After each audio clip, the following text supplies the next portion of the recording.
যাই চলেও নাই আশেপাশে, এসে যাই চলেও নাই আশেপাশে, শুধু করে হাহুতাশ। বাকুমটা বাতাস, হায় রে বাকুমটা বাতাস। জেগে থাকে ঘুমে, ঘুম না তো ভাঙে, জেগে থাকে ঘুমে, ঘুম না তো ভাঙে, উপরে নীল আকাশ। এতে ওতে খুঁজি, এতে ওতে খুঁজি, এতে ওতে খুঁজি, এতে ওতে খুঁজি, আছে মন গাঙে করি নাই রে তালাশ। বাকুমটা বাতাস, হায় রে বাকুমটা বাতাস। আব্বার কাছে এটা বলছি, এখন আব্বার সিদ্ধান্ত নেবে। তা তুমি কি মনে করো, রানীরে তো বিরাতে তুলে দিলে ভালো হবো? না, কখনোই না, দুনিয়া উল্টে গেল না আব্বা। দেখতন নাটকটা মঞ্চস্থ হওয়া উচিত ছিল। আমিও চাইছিলাম যেটা মঞ্চস্থ হোক, কিন্তু মঞ্চস্থ না হওয়ায় আমার নিজেরও অনেক মন খারাপ হয়েছে। ভালো লাগে নাই আমার এটা। সেটা তো এখন বুঝতেছি রাজা ভাই, তখন তো বুঝি নাই। আমার শেষ করার কোনো কারণ নাই তোমার জানি, কারণ আছে কি নাই তা তুমি এখনই জানতে পারবা। তা আমি শুনলাম তুমি নাকি আমার মাইজাবুরে বিয়া করার জন্য আমার দুলাভাইয়ের কাছে প্রস্তাব দিছো। হুট করে যদি আমি এই বিয়ের সিদ্ধান্ত না নিতাম, তাহলে যার কথা ভাইবা আমি ঘর ছেড়ছিলাম তারে কোনো সময় চিনতে পারতাম না। তুই এটা কি কইতেছিস মহুয়া? তুই ফারুক ভাইলে চিনলি? নতুন প্রেমে মন মজাইয়া করিলাম কি মস্ত ভুল, নতুন প্রেমে মন মজাইয়া করিলাম কি মস্ত ভুল, আমার লাভের মাঝে কান্দ কাহানে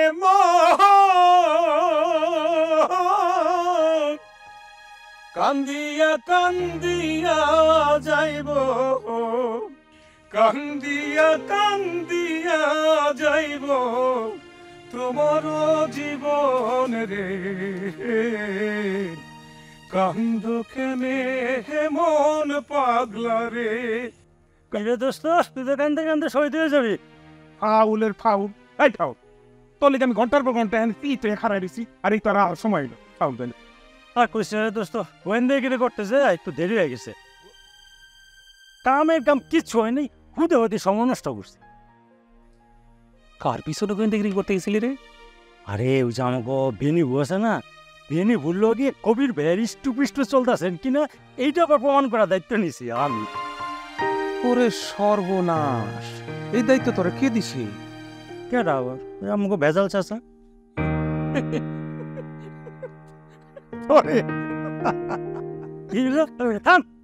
আসল লাইন প্যাক প্যাক করে আসে উঠলি কেন? আসল লাইন প্যাক প্যাক করে আসতেছি কেন? তোর মতো একটা নাদান মূর্খ এই মূর্খরে চাচাই দিছে গোয়েন্দাগিরির দায়িত্ব। এই ফাউল, গোয়েন্দাগিরি জিনিসটা কি, গোয়েন্দাদের কাজটা কি, এই সম্বন্ধে কোনো ধারণা আছে তোর? এই বেটা, তুই যদি পারস তাহলে আমি পারুম না কেন? ওরে বেটা, আমার জ্ঞান বুদ্ধির লেভেলের লগে তোর জ্ঞান বুদ্ধির তুলনা দেশ। শোন, আমি তো প্রথম দিনই সাকসেস। যেদিন প্রথম মহু আপা আর ওই যে ফারুক ভাই অগ দুজনের পিছনে লাগছি, ওই দিনই আমি সাকসেস। কি করছি, অগ দুজনের যৌথ ছবি তুইলা তারপর বাড়ি ফিরছি। আমি শিওর তোর তো আজকে গোয়েন্দাগিরির প্রথম দিন, তুই নিশ্চিত ফেল মারছ, তুই কিছুই করতে পারস নাই। না এটা ঠিক আছে, আমি কিছু করতে পারি নাই, কিন্তু পারবো কেমনে ক? তোরা তো আমি কথা দিছি যে আমি আমো, আমি আবার কাউরে কথা দিলে কথা না রেখা পারি না। ওরে আমার সত্যিবাদী যুধিষ্ঠির, আমার এখানে না আসলে তুমি সাকসেস হইতেন। ফাউল আইসা দাঁড়া, আজকে আমি তোরে তথ্য জোগাড় করে দিতেছি যে বেনির লগে আর কবিরের লগে সম্পর্ক আছে কিনা। কেমনে? ওরে এইটাই তো তো আমি টেলেসমাতি, আমার জ্ঞান বুদ্ধির লেভেল সম্বন্ধে তোর কোনো ধারণাই নাই। আইসা খানা, তোর আমি এখনই তথ্য জোগাড় করে দিতেছি বেনিবুল লগার কবিরের লগে সম্পর্ক আছে কিনা। পরান্দা, ও পরান্দা, পরান্দা একটু হইনা দাও, হইনা দাও। কি লেখা যাত্রী দেন ডাকছি একটা কথা জিজ্ঞাসা করবো ভাই। পরান্দা, আমার এই হাতে করে একটা কথা কইবা, মনে করো তোমার ওই বুকের ডিপোজিশন থেকে কথা। আলে ততাতাতি এটা তো তুলতে হইবে, নাতি নাতে এমনি তুমি তো। আচ্ছা ওই তুমি তো কবির ভাইয়ের খুব কাছের লোক, সেই ক্ষেত্রে কাছের লোক হিসেবে তো তার গোপন কথাবার্তা তোমার দুই সেটা জানার কথা। কইছিলাম যে বেনিবুল লগে আর কবির ভাইয়ের লগে শুনলাম একটু ইষ্টপিষ্ট চলতেছে, এই ব্যাপারে তুমি জানো কিনা দাদা? তোতা তুই ঠিকই তো তোর কবিল ভাই আমার খুব কাতেল মানুষ, কিন্তু কবিল ভাইয়ের সঙ্গে এখনো ঠিক ডিপ সম্পর্ক নাই। কইছিলাম কি একটু অনুমান করে কইতে পারবা না? আরে পাগল, এ তোমার তো কথা কি অনুমান করলে তাও দেয়? হ্যাঁ, তাই তুই বেনির লাগে তার কোনো সম্পর্ক নাই? না, আসামির কথা তো বিশ্বাসযোগ্য না। চুরি করে কেউ কোনোদিন কয় যে আমি চুরি করছি? আচ্ছা, তোমার কি আর কিছু তল আছে? না, আপাতত এইটুকুই। যাও, আরেকদিন জিজ্ঞেস। এই ফাগুল, এখন আবার তুই হাইসে একেবারে মাথা হাত দিয়ে কুটপাট হয়ে যাইতেছ। আসতেছি তোর তেলেস মাতি দেখা। আবার তেলেস মাতি দেখা? তেলেস মাতি তো তোর দেহেই নাই। তারাম যত ওই তো তেলেস মাতি দেখা দা, দেখা দা। ফারুক, আমার জানা মতে মহুয়ারে তো তুমি পছন্দ করতে, তাইলে এত বড় সুযোগ পাইয়াও তুমি হাতছাড়া করলা কেন? তাহলে বিয়ে করলা না কেন? তোমার কাছ থেকে কোনো সিগন্যাল না পাইয়া মহুয়ার তো বাড়ির থেকে বেরোনোর কথা না, নাকি জালাল ভাই? না, তোর কথায় যুক্তি আছে? না, ওর কথায় কোনো যুক্তি নাই। আর যুক্তি যদি থাইকেও থাকে তাহলে তার কোনো বাস্তবতা নাই। এর বড় প্রমাণ হইল মহুয়া আর ওইটাই ময়ূরী ভাবির সাথে কথা বলে দেখো, তাইলেই তুমি জানতে পারবা যে আমি এই বিষয়টা জানতাম কি জানতাম না। না না, ফারুক যে কথা কিছু জানতো না এটা কথাটা ঠিক, ময়ূরী আমারে কইছে। কিন্তু ফারুক, আলায়ের মতো আমিও জানতে চাইতেছি, তুমি তো মহুর অনেক পছন্দ করতা, তাহলে এমন একটা সুযোগ পেয়ে তুমি হাতছাড়া করলা কে? কারণ তো কিছু একটা আছে জানো। আরে সেই কারণটাই তো আমরা জানতে চাইতেছি। গতকাল কি ঘটছিল সেটা তো মোটামুটি আমরা সবাই বুঝতে পারছি, কিন্তু কারণটা হইল রাজা ভাই। রাজার কারণে? রাজা আবার এর মধ্যে কি করছে? জালাল ভাই, রাজা ভাই হইল আমার কাছে এমন একজন মানুষ, তার জন্য আমি আমার জীবনে সবকিছু করতে পারি। সেই রাজা ভাই যখন জানলো যে ময়ূরী আমি পছন্দ করি, তখন আমারে এড়াইয়া চলতো, আমারে দেখলেই সেখান থেকে চলে যাইতো। এতদিনের সম্পর্ক আমার আর রাজা ভাইয়ের, সেই রাজা ভাই আমার এড়াইয়া চলতো। আমি কোনোভাবে এটা মানতে পারতেছিলাম না, আমি বিশ্বাসই করতে পারতেছিলাম না যে রাজা ভাই আমার এড়াইয়া চলে। ভাই, আমি সবার উদ্দেশ্যে একটা কথা বলি। জিনিসটা হচ্ছে কি, রাজা ভাইয়ের আম ভাই তো সবচেয়ে কাছের লোক, ভাই বেড়াতে বন্ধু বান্ধব। হ্যাঁ, রাজা ভাই আম করে যে ভাইয়ের মতো দেয়, স্বাভাবিক সে কিন্তু ভাইয়ের মতোই আমাদের সাথে একটা সম্পর্ক আশা করে। এখন তার বোনের লোকে যদি কেউ প্রেম প্রীতি করে, এটা তো রাজা ভাই মানতে পারবো না, এটা খুব স্বাভাবিক, এটা কষ্টকর। সুতরাং আমি মনে করি রাজা ভাই যেটা করছে একদম ঠিক কাম করছে। আমি যখন রাজা ভাইয়ের কাছে বারবার জানতে চাই যে আমার সাথে কেন এরকম করতেছে, আমার কেন এড়ায় চলতেছে, তারপর সে আমার ঘটনাটা কইল। ফারুক, তোর কাছে বন্ধুত্বের সংজ্ঞাটা কি আমার একটু কত? আচ্ছা ভাই, বন্ধুত্বের সঙ্গে আমি জানি, এই মুহূর্তে আমি তোমারে বুঝাই কইতে পারব না।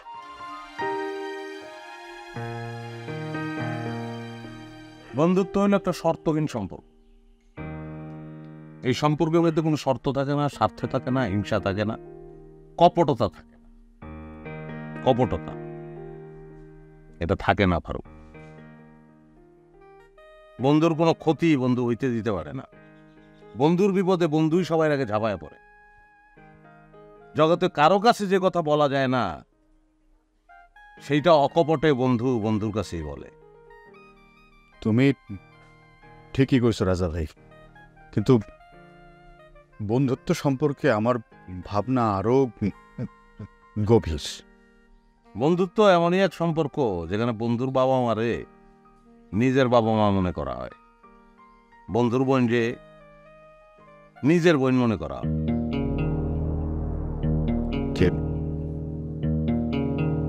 ঠিকই কইছ রাজা ভাই। আমি ঠিক কই নাই, আমি ঠিক কই না। আমি ঠিক কইলে আমার বোনের সঙ্গে তুই সম্পর্ক করতে পারতি না। রাজা ভাই আমি আসলে আমি একটা কথা কই না, আমার কথা শেষ না হওয়া পর্যন্ত তুই কোনো কথা কই না। তুই মহুয়ার লগে সম্পর্কটা কেমনে করলি? আমি তো জানলাম না তুই সম্পর্ক করে ফেলালি। আমি তো জানতাম মহুয়ারে তুই নিজের বোনের মতো মনে করো। আমার এই জানাটা ভুল প্রমাণিত হইল কেন? আমি আমার বাপ্পার কাছে মুখ দেখাইতে পারি না? আমার বন্ধু আমার বোনের সঙ্গে সম্পর্ক করে, এটা আমার জন্য কত লজ্জার তুই জানোস? আমি জানি রাজা ভাই। না, তুই জানোস না। জানলে কখনোই সম্পর্কে তুই জড়াতে পারতি না। বিশ্বাস করো রাজা ভাই, মহুয়ার সাথে আমার কোনো ধরনের কোনো সম্পর্ক নাই। যতটুকু ছড়াইছে সেটা ওই ময়ূরী ভাবের দুষ্টামের কারণে ছড়াইছে। তগো দুইজনের মধ্যে যে সম্পর্কটা আছে সেই প্রমাণ হাতে নিয়ে আমি কথা বলতেছি। না জানি না আমি তোর কোনো কথা কইতেছি না।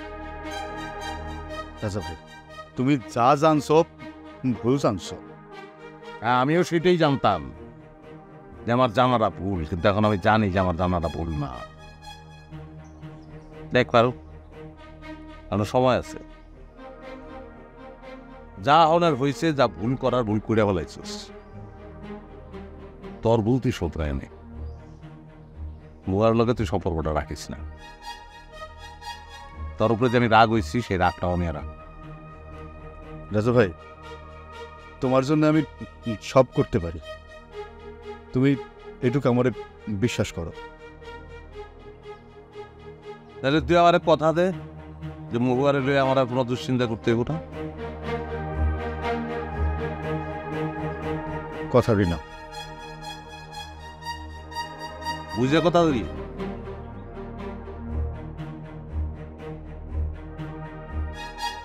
আমি তো বিশ্বাস করলাম। তুমি আমার উপরে বিশ্বাস রাখতে পারো 100।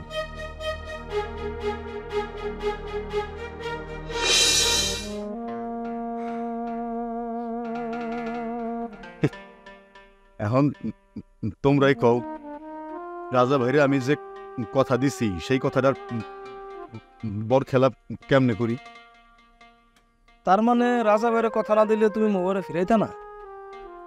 হয়তো তাই, আবার হয়তো তা না। এই ভাবনাটা তো আমার প্রথমে ভাবা উচিত ছিল ফারুক। দেখো জালাল ভাই, এখন যদি আমি সত্য কথাটা কই সেটা হয়তো তোমার শুনতে ভালো লাগবে না। কিসের সত্য কথা? এই যে মহুয়ারে নিয়ে আমি যে স্বপ্নটা দেখছি, এই স্বপ্নর বীজটা বপন করছে তোমার বউ ময়ূরী ভাবি। আর সব সময় আমার কানের কাছে ওই মহুয়ার প্রশংসা করতে করতে করতে করতে তার মহুয়ার প্রতি একটা ভালো লাগা তৈরি করাই দিচ্ছে। কারো যদি ইচ্ছা না থাকলে কেউ কাউরে জোর করে ভালো লাগাইতে পারে। তোমার আগে থেকে ইচ্ছা ছিল ফারুক ভাই, এটা স্বীকার করো। অযথা অন্য আয়োজনের গাড়ির উপর দোষটা চাপাইও। পরে আমি দোষটা পাইলাম কই যে এটা সত্য, আমি সেইটাই তোদের সাথে শেয়ার করলাম। আচ্ছা, গতকালকে এই ঘটনার পরে রাজার লগে কি তোমার দেখা হয়েছে? না। আরে গতকালকে তো রাজা আমার বউর ওপর রাগ করে আমার লগে কথা কইতেছিল না, বউ কষ্টে আর মান ভাঙিয়েছে। আচ্ছা, যা গেছে গেছে, এগুলো নিয়ে নতুন করে ফারুক ভাই আর কিছু ভাইব না। আরে তা বাবা রইলে তাতে এত বড় সুযোগ পায় হাত ছাড়া করে। দেখো রাজা ভাই আমার ভুল বুঝুক, এটা আমি কখনই চাই। এইটাই সাদে আমাদের সবাইকে। হ্যাঁ, আমি চা খাবো না, কলা খাবো না। তুমি একটাই চা খাবেন? এই বারুক রে, তোমার কলাগুলো না লাই ভাই তোমার মতোই মেরতা। এটা আছে না, ভালো কথা নাও। কোনো তো দাম দিয়ে ওই জন্য চা বানায়ও না। তোমার কলার দাম দিই না। আমি এই যে ফালতু কথা দেখো, আমি না দিল যাবো ফারুক ভাই কি দিছ না আমার, আর নাইলে বাকির খাতায়।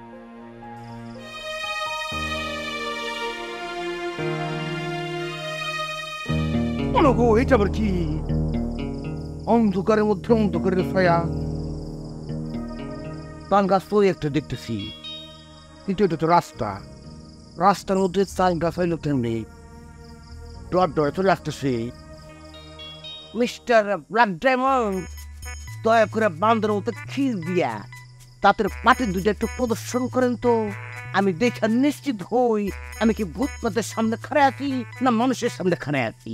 প্লিজ। এই মনির ভাই, তুমি কি আমার লগে ফাজলাম করো? হ্যাঁ হ্যাঁ, এইবার আমি মোটামুটি ক্লিয়ার হইতে পারলাম যে দবিরের আওয়াজটা যেহেতু আছে এটা দবির হইতে পারে। আসলে হয়েছে কিনা দবির, অন্ধকারে বেশি কালা মানুষের না দেখা গেলে যদি কষ্ট করে দাঁতের পাটে দুটো বাড়ি করে রাখে, তাহলে মনে কর যে ওই কালো দাঁতের কিন্তু আবার গ্লেজ বেশি, তখন মানুষ নিশ্চিত হইতে পারে যে এটা আসলে মানুষ। এই জন্যই কিন্তু আমি তোরে বলছিলাম, অনুরোধ করছিলাম যে ভাই কষ্ট করে বান্দর মতো খিল দিয়া দাঁত দুটো বাড়ি, যাতে আমি নিশ্চিত হইতে পারি যে আমি মানুষের সামনে খাড়ে আছি। আমার চোখ দুটো জ্বলতেছে কেন? আমার চোখ জ্বলতেছে কেন? এত আলো কেন চারপাশে? যে কোনো সময় তো আমি অন্ধ হয়ে যাবো গা। আমার সামনেই যে খাড়ায় রয়েছে ইউরোপ আমেরিকাতে আসা শ্বেতাঙ্গ সাদা দলা ভরভরা একজন পাবলিক, যে কোনো সময় তো আমার চোখের আলো কাইরে নিতে পারে। না আসলে হয়েছে কি রে, ওই মনে কর তুই তো জানোস ইদানিং খুব ব্যস্ততা বাইরে গেছে, গোসল অবশ্য করি, সাবান দেই, কিন্তু ওই যে ক্রিম পাউডার এগুলো দেওয়ার মতো তো সময় পাই না। যদি ক্রিম পাউডার নাইট ভিশন টিশন কি কি আছে না ঠিক মতো মাখাইতাম, তাহলে আমি নিশ্চিত হইতাম, মানে তোরা নিশ্চিত হইতে পারতি যে ইয়েস যা দেখতেছি এটা বিদেশি ফরেনার, অল বডির কালার চেঞ্জ হয়ে যেত। তারপরেও মাশাআল্লাহ অযোধিষ্ঠরে মনে কর যা আছে এইটা দিয়ে তুই এলাকার ইয়ং জেনারেশনের যে মেয়েগুলো আছে সবগুলোর মাথা চিবে খাইতেছি।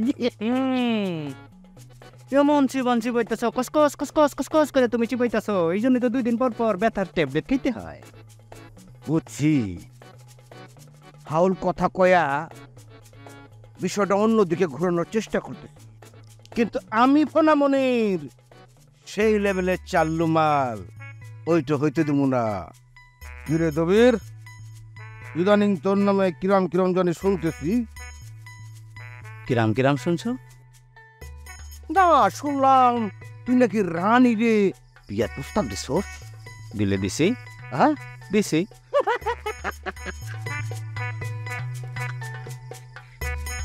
একটু বোকা কেন রে, তোমার এরকম কেন মনে হইল?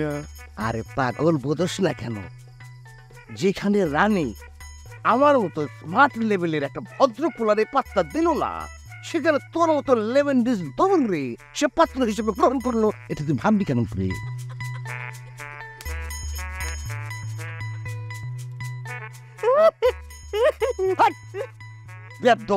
হাসতেছে কেন হাসোস? আমি কি হাসির মতো কোনো কথা কইছি? তোমার মতো একটা বিশ্ব আরামী, একটা বিশ্ব পাউল, সে কি করে ভদ্র বলা হয় এইটাই তো আমি খুঁজে পাইতেছি না। ওরে মূর্খ চোল, বাংলা হিন্দি ফিল্ম দেখোস তো নিউজ দেখোস না? যে সমস্ত হিরোদের নারী গঠিত, চারিত্রিক সমস্যা বেশি, যাদেরকে নিয়ে চর্চা হয়, প্রাণ হয়, পত্রিকায় খবর আসে, বেলা শেষে তাদের জনপ্রিয়তার কোনো ঘাটতি হয়?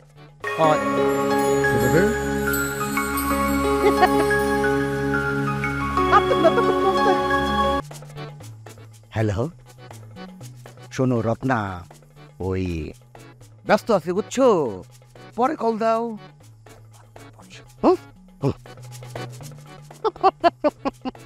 দবির, এই যে চাক্ষুষ অনেক কিছু শিখলি, মানে যা কিছু ঘটলো, এ থেকে তুই কি শিক্ষা গ্রহণ করলি আমাকে একটু বলতো। আল্লাহর রস্তে আমার মাফ করে দাও ফানামনির ভাই, আমার তুমি আল্লাহর রস্তে মাফ করে দাও। আমি তোমার মতো বিশ্ব হারামির কাছ থেকে, আমি বিশ্ব ফাউলের কাছ থেকে কোনো ধরনের কোনো রকম শিক্ষা গ্রহণ করতে চাই না। করতে না চাইলেও তোর জোর করে করামু। শোন, এইখান থেকে তোর যে শিক্ষাটা না উচিত ছিল সেইটা হচ্ছে, যারা সুপুরুষ, প্রকৃত অর্থে আমার মতো পুরুষ, তাদের চরিত্রের দিকে একটু আঙ্গুল তুলা না ধরলে পুরুষের খাতাটায় নামই থাকে না। সুপুরুষের চারিত্রিক নামে কিছু সমস্যা থাকবে, সমাজে অনেক কিছু ঘটবে, এটাই হচ্ছে পুরুষের তোর আসল ওই হিম্মত বল আর পুরুষত্ব বল, ওইটাই বুঝছ? অনেক শিক্ষা গ্রহণ করে ফেলাইছি ভাইয়া, শিক্ষা গ্রহণের ঠেলায় আমার শিক্ষার ভান্ডার টই টম্বর করতেছে, যে কোনো সময় শুয়ে শুয়ে পড়তে পারে। যাইরা আমার যাওয়ানোর সময় হয়েছে, আমি গেলাম। যাবি?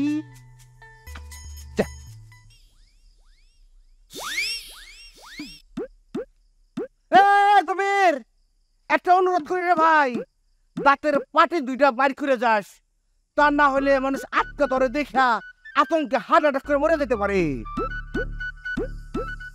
বাপ রে বাপ, অল্পের ধরলো কয়লা খেতে পায় নাই।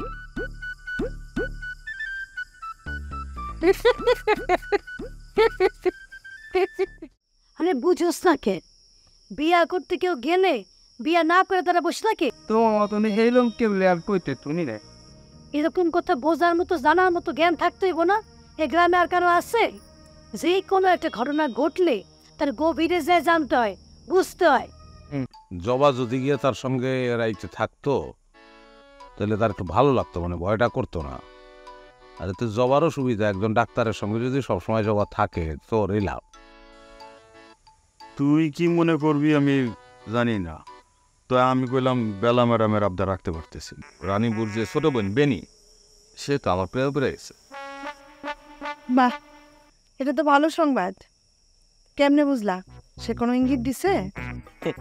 ইঙ্গিত দিছে মানে সরাসরি আমার তার প্রেমের প্রস্তাব দেওয়া শেষ। তুমি আবার বান বানার ধান্দা করা শুরু করছো? আরে এটা তো মরণ বান না, এটা প্রেমের বান।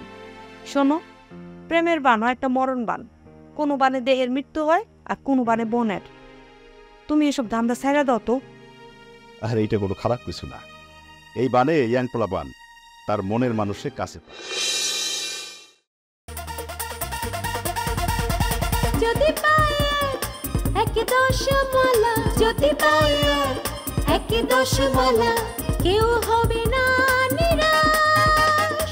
তালা প্রেম ঘরে, তালা প্রেম ঘরে, তালা প্রেম ঘরে, তালা প্রেম ঘরে, যাবে ভেঙে পালা, সত্য হবে প্রকাশ। বাউকুমটা বাতাস, হায় রে বাউকুমটা বাতাস, ঘুরে ঘুরে ওরে ওরে, ঘুরে ঘুরে